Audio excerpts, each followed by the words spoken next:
जो लोग बोलते हैं कि सॉफ्टवेयर अपडेट से फोन स्लो हो जाते हैं, बैटरी लाइफ कम हो जाती है, उनको One UI 6 का अपडेट देखना चाहिए। और S22 सीरीज का फोन है तो पता भी चल जाएगा कि अपडेट से फोन बहुत अच्छे भी हो जाते हैं। तो ये है S22 और इसको मैंने अपडेट कर लिया है One UI 6 पर। अपडेट 3 GB की थी और बहुत सारे अपडेट के साथ ये फोन अब पहले से भी बहुत स्मूथ चल रहा है। अपडेट से पहले इसके एनिमेशन इतने स्मूथ नहीं थे, कभी कभी जिटरी फील होते थे, लेकिन अब ये पहले से बहुत अच्छे हैं। अगर कोई ध्यान से देखे तो इसके ऐप आइकन पहले से अब थोड़े बड़े और अच्छे कंट्रास्ट के साथ दिख रहे हैं। साथ ही डिफॉल्ट फॉन्ट भी चेंज हो गया है, जिससे यूआई मुझे तो बहुत अच्छी लग रही है। एंड्रॉइड 14 से पिक्सल फोन में हीटिंग इशू कम हुए थे और मुझे उम्मीद है कि S22 series and S21 series में भी ये इम्प्रूवमेंट दिखना चाहिए। अब इसके सबसे बड़े चेंजेस एंड फीचर्स की बात करते हैं। तो अपडेट के बाद डिस्प्ले का लुक थोड़ा चेंज हुआ है क्योंकि सैमसंग ने फॉन्ट्स चेंज कर दिए हैं, नोटिफिकेशन पैनल चेंज कर दिया है और क्विक पैनल तो पूरा ही रिडिजाइन किया है। वहीं इसके कैमरा से रिलेटेड भी कई सारे चेंजेस किए गए हैं। इसका फॉन्ट स्टाइल पहले से ज्यादा क्लीन एंड बोल्ड लग रहा है और इसकी वजह से नोटिफिकेशन पैनल में भी नोटिफिकेशन फॉन्ट सेम साइज होने पर भी ऐसा लग रहा है कि इन्हें थोड़ा बड़ा किया गया हो। सेटिंग मेनू में ये फॉन्ट ज्यादा नोटिस में आएगा और ये अब इसका डिफॉल्ट फॉन्ट रहेगा। दूसरा इंपॉर्टेंट चेंज है इसके क्विक पैनल पे। अगर इसे 2 बार स्वाइप करेंगे तो पूरा क्विक पैनल ओपन हो जाएगा, जिसे कई सारे हिस्सों में बांट दिया गया है और इसे काफी अच्छे से सोच समझकर ही डिजाइन किया गया है। जैसे कि मैक्सिमम लोग आई कंफर्ट शील्ड या डार्क मोड या फिर ब्राइटनेस इजीली चेंज कर सकते हैं और इसके नीचे ही स्मार्ट व्यू और डिवाइस कंट्रोल भी एक्सेस करना इजी है। वहीं इसके ऊपर वाले लेआउट में ज्यादा ऑप्शंस मिल जाते हैं और उसके ऊपर वाईफाई एंड ब्लूटूथ और उसके भी ऊपर date and time, edit button, power on off button और सेटिंग का आइकन मिल जाता है। इसका लुक भी One UI 5.1 से थोड़ा चेंज है क्योंकि यहाँ लेआउट क्लियर दिख रहा है, वहीं 5.1 में इस तरीके का लेआउट नहीं था। यहाँ अगर इसके एडिट बटन को क्लिक करें तो यहाँ सैमसंग ने एक यूजफुल फीचर ऐड कर दिया है और वो है इसका इंस्टेंट क्विक सेटिंग को एक्सेस करना। क्विक सेटिंग इंस्टेंट एक्सेस को ऑन करके इसके अंदर जाके इसे भी ऑन कर देना है तो इसका नोटिफिकेशन पैनल iOS की तरह कॉर्नर से ही स्वाइप करने से ओपन हो जाएगा। जैसे कि अगर हम फोन की डिस्प्ले पर कहीं पर भी स्वाइप करते थे तो पहले नोटिफिकेशन पैनल दिखाई देता है और बाद में क्विक पैनल ओपन होता है। वहीं अब अगर इसे राइट कॉर्नर से स्वाइप करेंगे तो सीधा क्विक सेटिंग पैनल ओपन हो जाएगा। बाकी इसमें एडिट ऑप्शन में टॉप पैनल को एडिट करने का ऑप्शन अलग है और फुल पैनल को एडिट करने का ऑप्शन अलग दिया गया है। नेक्स्ट अपडेट भी इसी से रिलेटेड है। One UI 5.1 में नोटिफिकेशन हर एक ऐप के लिए अलग से दिखाई तो देते थे, लेकिन उनके बीच में गैप नहीं था और अब नोटिफिकेशन के बीच में थोड़ा गैप है और इनके चारों कॉर्नर्स को राउंडेड कर दिया गया है। इसके साथ ही 5.1 में notification setting and clear option एक साथ दिखाई देते थे, बट अब इनमें भी दूरियां आ गई हैं।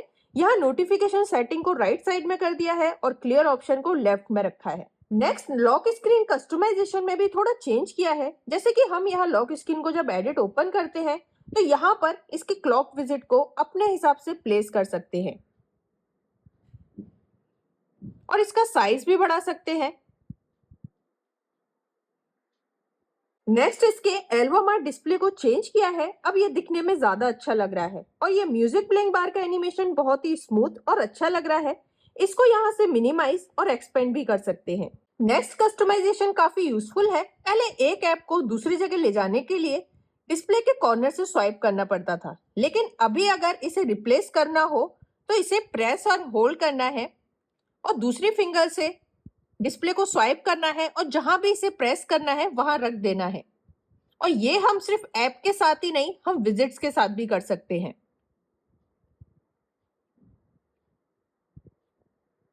नेक्स्ट फीचर इसकी गैलरी से रिलेटेड है।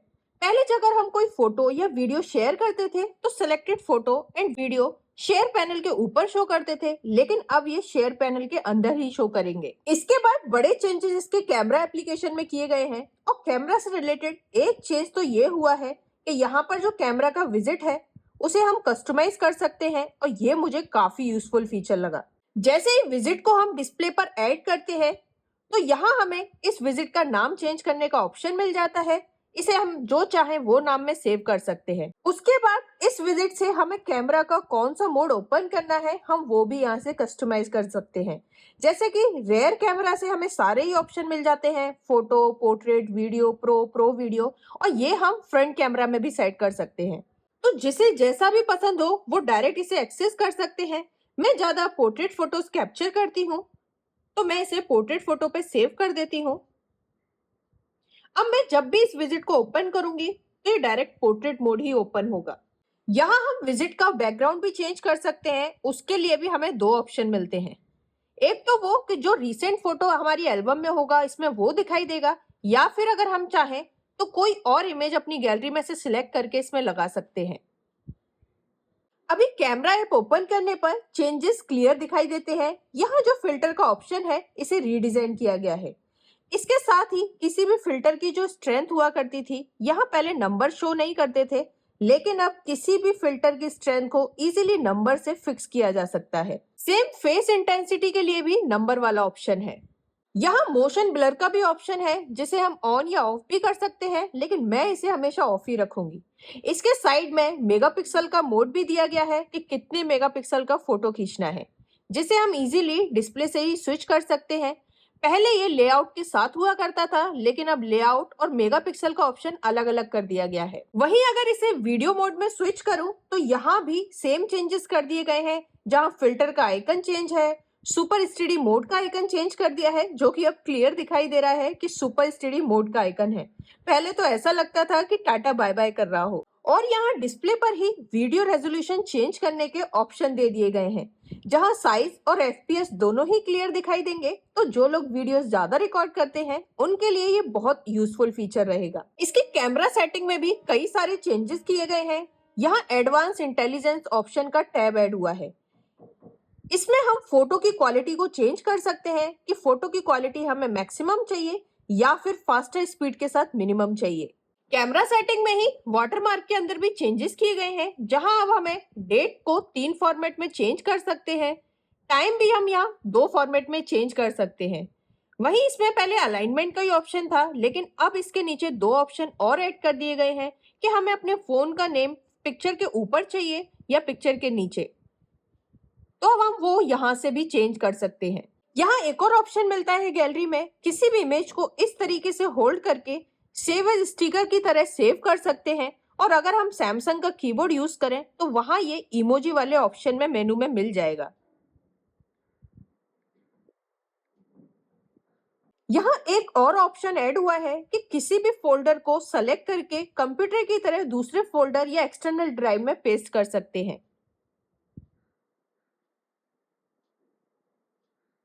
इस तरीके से हम जिस भी फोल्डर में चाहे इसे पेस्ट कर सकते हैं और ये कॉपी हो जाएगा। अपडेट के बाद कीबोर्ड के इमोजीज भी चेंज हो गए हैं।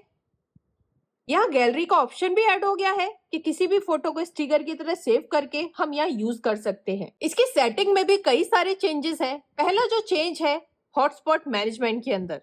कई बार ऐसा होता था कि अगर हम किसी को अपना हॉटस्पॉट शेयर करते हैं तो हमें हमेशा ही डर रहता है कि अगर ये ऑन रह गया तो कहीं हमारा डेटा फिर से ना चला जाए। लेकिन अब इसमें एक नया ऑप्शन ऐड हुआ है वन टाइम पासवर्ड का।